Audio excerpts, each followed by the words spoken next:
Кейбір мемлекеттік мекемелер әлі күнге электронды жүйеде қызмет көрсетпей отыр. Бұл жемқорлық тәуекелеріне жүргізілген талдау барысында анықталды.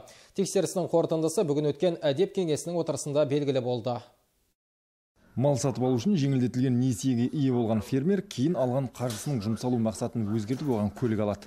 Бұл аздай келісімшартты ұлының атына қайта рәсімдейді. Осындай заңсыздықтарды алдымен ауыл шаруашылығын қаржылай қолдау қорының қауіпсіздік қызметі анықтаса, кейін есеп комитеті нақтылады.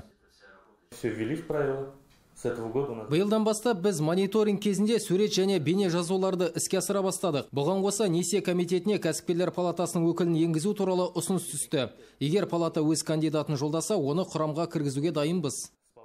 Екі оқиға бойынша лизингке алынған техниканың өзге өңірде, тіпті басқа елде жұмысқа тартылғаны белгілі болды. Мұндай жағдайлардың қайталанбау үшін Қазагроқаржы акционерлік қоғамына ережеге техниканы ел аумағынан шығаруға болмайды деген өзгеріс енгізу ұсынылды. Сондай-ақ жұмыстың ашықтығын қамтамасыз ету үшін несие комитетінің құрамын азаматтық қоғам өкілдерімен толықтыру да маңызды. Кейбір мемлекеттік мекемелер әлі күнге электронды жүйеде қызмет етпейді. Бұл бағытта айтылған сылтаулар негізсіз деп танылды. Бүгінде цифрландыру ісі қарқын алуда, іргелі жобалар да бар.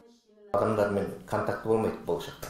Соның жаңағы қазір концепциясы әзірленді, оған біздер уже әзір жасап отырмыз. Енді түгел документтің бәрі түскенде бізге электрон түседі, ол адамның фамилиясы көрінбейді уже. Ол жерде кодпен қандай ауру түрлері тек көрінеді, қандай адам екенін көрінбейді. Сондықтан ол жерде январьда тағайындағанда кім екенін білмейміз.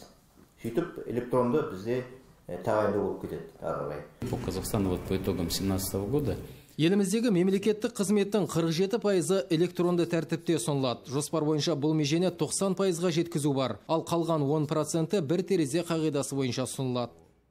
Мұның бәрі түптеп келгенде тұрмыста орын алатын сыбайлас жемқорлық деректерін азайтуға мүмкіндік береді. Сондықтан осы тараптағы түсінік жұмыстарын жандандыру тапсырылды. Кеңес отырысында қаралған 7 мәселе бойынша тиісті ұсыныстар берілді. Рауан Дәли, Тарас Қажымов, Эльдар Аюпов, Ақжайық арнасы.